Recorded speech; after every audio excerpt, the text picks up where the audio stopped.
வணக்கம். குண்டலத்தோடும் கவசத்தோடும் பிறந்த கொடைவள்ளல் கர்ணனை நம் அனைவருக்கும் தெரியும். அக்கொடைவள்ளல் கர்ணனை மிஞ்சும் கலியுக கர்ணனின் கதையை காண்போம் வாருங்கள். காட்சி 1. இடம் யமலோகம். தலை வணங்கா தர்மசீலன் யமலோகம் போற்றும் தர்மராஜன் வாழ்க வாழ்க. சித்திரகுப்தா, இன்று யாரெல்லாம் யமலோகத்திற்கு வந்திருக்கிறார்கள்? இதோ வந்து விட்டேன் தர்மராஜா. அனைவரும் வந்து வரிசையில் நில்லுங்கள்.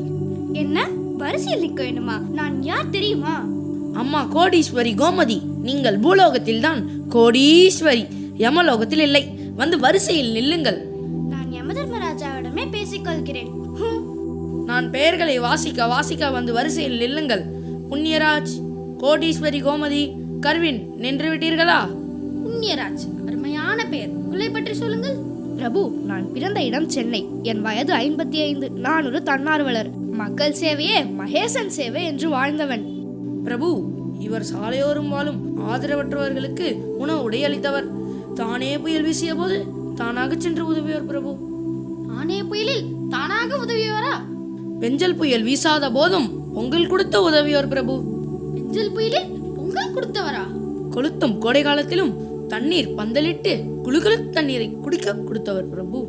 புண்ணியராஜ் என்ற பெயருக்கேற்ப புண்ணியங்கள் பற்பல செய்திருக்கிறேன். யார் அங்கே? தங்க சாலைகளில் பூக்கள் தூவி அழைத்து செல்லுங்கள் இவரை சொர்க்கத்திற்கு.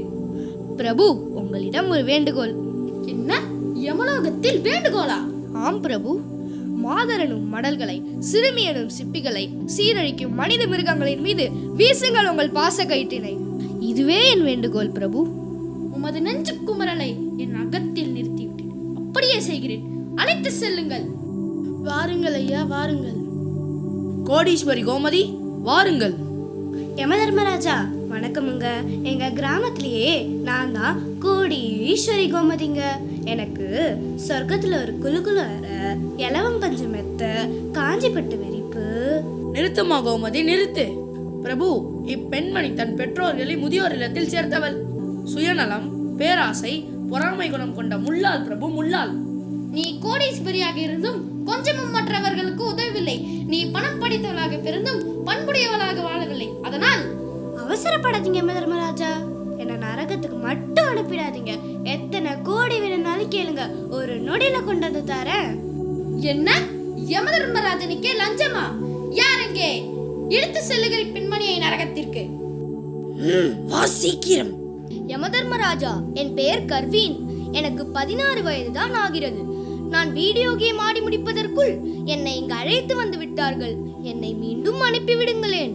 பிரபு, ஒரு தவறு நேர்ந்து விட்டது. என்ன தவறா? என்ன சொல்கிறாய் சித்திரகுப்தா? 61 வயது கரிகாலனை கொண்டு வர சொல்வதற்கு பதிலாக 16 வயது கர்வினை கொண்டு வர சொல்லிவிட்டேன். 61க்கும் 16க்கும் வித்தியாசம் தெரியவில்லையா உனக்கு? கர்வினும் கரிகாலனும் ஒன்றாக தெரிந்தால் கண்ணாடி அணிந்து வா யமலோகத்திற்கு. மன்னியுங்கள் பிரபு, நீங்கள் தான் என்னை எப்படியாவது காப்பாற்ற வேண்டும். சரி, சமாளிப்போம், பயப்படாதே. என்ன இப்படி சிரிக்கிறீர்கள் பிரபு? அது ஒன்றுமில்லை கர்வின், உனக்கு 16 வயது தான் ஆகிறது. அதனால் உனக்கு மீண்டும் ஒரு வாய்ப்பளிக்கலாம் என்று சித்திரகுப்தன் ஆசைப்படுகிறான். நன்றி சித்திரகுப்தரே. நீ மீண்டும் பூலோகத்திற்கு சென்றால் கொடைவள்ளல் கர்ணனை போல வாழ வேண்டும். செய்வாயா?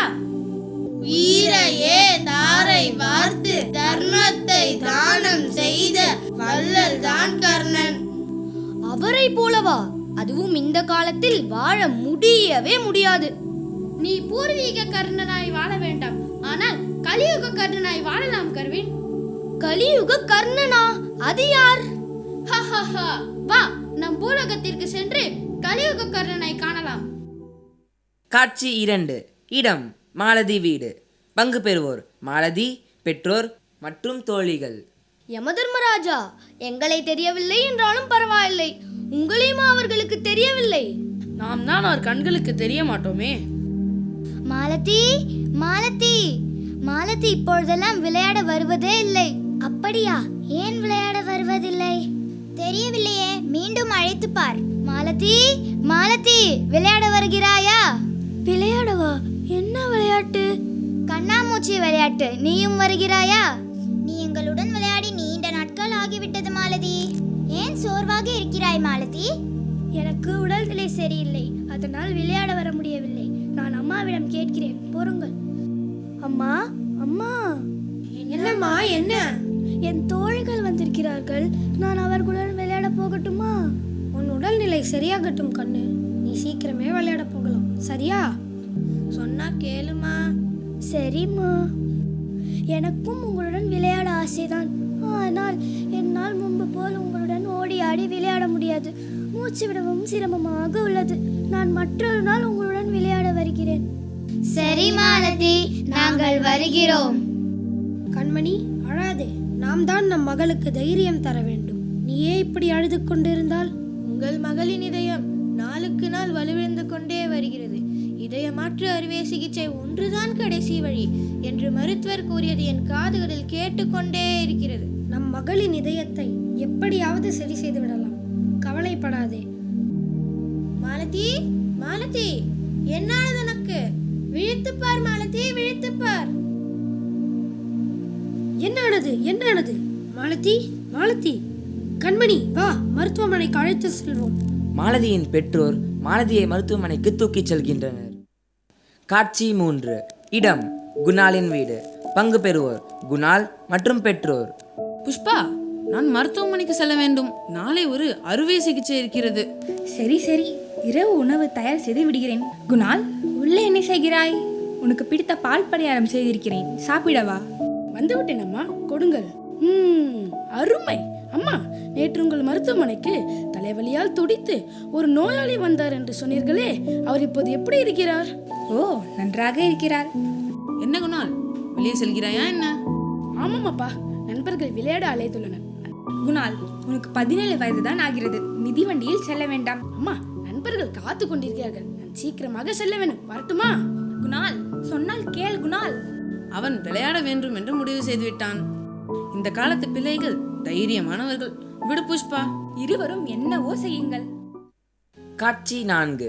இடம் விளையாட்டு திடல். பங்கு பெறுவோர் குணால் மற்றும் நண்பர்கள். வா குணால், எப்படி இருக்கிறாய்? நன்றாக இருக்கிறேன். நீங்கள்? நன்றாக இருக்கிறோம். சரி, விளையாடலாம். நீ அடிக்க தயாரா குணால்? சரத், நீ சென்று பந்து வீசு. நானும் பந்து வீசட்டுமா? நாம் யமலோகத்தில் இருந்து வந்திருக்கிறோம் கர்வின். அதனால் என்ன? நான் விளையாடுவேன். சித்திரகுப்தா, மானுட மாணிக்கமே, சற்று பேசாமல் இருக்கிறாயா? மானுட மாணிக்கம், வழிக்கு வந்து விட்டீரா? ஏ சிக்ஸர்! குணால், நீ நன்றாக விளையாடுகிறாய். இப்போது நான் விளையாடுகிறேன். நான் பந்து வீசுகிறேன். அஹ்மத், நீ வேகமாக பந்து வீசுகிறாய். எதிர்கால பும்ரா நீதான். நன்றி நண்பா. சரி, நேரமாகிவிட்டது, வீட்டுக்கு செல்லலாம். குணால் தனது மிதிவண்டியில் வீடு திரும்புகிறான். இரவாகிவிட்டதால் வேகமாக ஓட்டிச் செல்கிறான். குணால், வேகமாக ஓட்டாதே.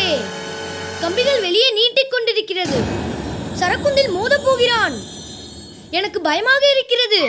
இனி நடக்கப் போவதை பார் கர்வின். குணால் விபத்தில் சிக்கி காயமடைகிறான். பின் மாலதி சேர்க்கப்பட்டிருக்கும் அதே மருத்துவமனையில் குணாலும் சேர்க்கப்படுகிறான். காட்சி 5. இடம் மருத்துவமனை. எதுவும் சொல்ல மறுக்கிறீர்களே, ஏதாவது சொல்லுங்கள். எங்கள் மகள் பிழைக்க நாங்கள் என்ன செய்ய வேண்டும்? நிலைமை புரியாமல் பேசாதீர்கள். உங்கள் மகளுக்கு உடனடியாக இதய மாற்று அறுவை சிகிச்சை செய்ய வேண்டும். இல்லையென்றால் உங்கள் மகளை காப்பாற்ற முடியாது. எங்கள் இதயத்தை எடுத்துக்கொண்டு எங்கள் மகளை எப்படியாவது காப்பாற்றுங்கள். எப்படியாவது காப்பாற்றுங்கள். அறுவை சிகிச்சைக்கு மற்ற இதயம் கிடைப்பது அவ்வளவு எளிதான காரியம் இல்லை. பொறுங்கள். உடல் உறுப்புகளை தானம் செய்பவர்கள் கிடைப்பது மிக குறைவு. கடவுள் தான் கருணை காட்ட வேண்டும். எங்கள் மகன் குணால் எங்கே? அவனுக்கு என்ன ஆனது? குணாலுக்கு என்ன ஆனது? பத்திராதீர்கள். உங்கள் மகனது இதயம் மட்டுமே துடித்துக் கொண்டிருக்கிறது. தலையில் கடுமையாக அடிபட்டுள்ளது. அவனது மூளை செயல் இழந்து விட்டது. தீவிர சிகிச்சை அளித்தாலும் மூளை மீண்டும் செயல்படும் என்று சொல்ல முடியாது. எங்கள் மகனை நாங்கள் சாக விட மாட்டோம். அவனை இழக்க நாங்கள் விரும்பவில்லை. எங்கள் மகனின் இதயத்தை எடுத்து தேவைப்படும் யாருக்காவது பொறித்து விடுங்கள். எங்கள் மகனது உறுப்புகளை தானம் செய்ய நாங்கள் சம்மதிக்கிறோம். உடனடியாக செயல்பட்டு எங்கள் மகனது உறுப்புகளை தேவைப்படுவோருக்கு பொருத்தி எங்கள் மகனை வாழ வையுங்கள். தயவு செய்து வாழ வையுங்கள். தயவு செய்து வாழ வையுங்கள். அழாதீர்கள் அம்மா, நாங்கள் உங்களை பார்த்துக் கொள்கிறோம். அழாதீர்கள் அப்பா, நாங்கள் உங்களுடன் இருக்கிறோம். நான் உடனே அறுவை சிகிச்சைக்கான ஏற்பாடுகளை செய்கிறேன். வேகமாக செயல்படுவோம். உங்கள் மகளுக்கு அறுவை சிகிச்சை செய்ய இதயம் கிடைத்து விட்டது. நம் மகளுக்கு இதயம் கிடைத்து விட்டது. நன்றி கடவுளே.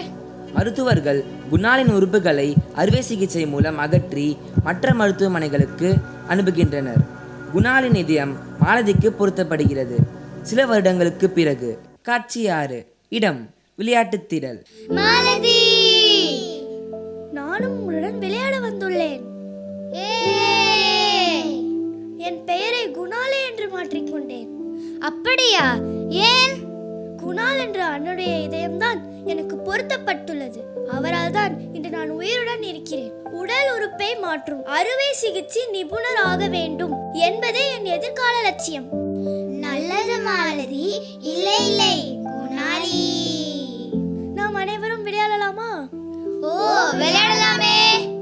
உறுப்பு தானத்தில் இவ்வுலகில் வலம் வரும் குணாலே நாம் காண வந்த கலியுக கர்ணன். புரிந்ததா கர்வீன்? புரிந்தது யம தர்மராஜா. குணாலை போல் நிச்சயமாக வாழ்வேன். உறுப்பு தானத்தால் பல மனிதர்களை வாழ வைத்து விட்டுதான் மீண்டும் உங்களை சந்திப்பேன். எப்படியோ நான் தப்பித்து விட்டேன். நன்றி யம தர்மராஜா. நாம் கண்ட கலியுக கர்ணன் குணால் ஒரு கற்பனை கதாபாத்திரம். இப்போ உலகில் வாழ்ந்த நிஜ கலியுக கர்ணன் திருகழுகுன்றத்தில் வாழ்ந்த 17 வயது மாணவன் ஹிதேந்திரன். தன் மகனின் துடிக்கும் இதயத்தையே கொடையாக தந்த ஹிதேந்திரனின் பெற்றோர்கள் காலத்தை வென்ற கருணை கலசங்கள். உறுப்பு தானத்தால் தமிழகத்தின் மாண்பினை உயர்த்தி மண்ணில் வீழாது மனித இதயங்களில் மாளாது வாழும் ஹிதேந்திரனே காலத்தை வென்று நிற்கும் கருணை கல்வெட்டு. இக்கல்வெட்டை காண வந்த உங்கள் அனைவருக்கும் நன்றி.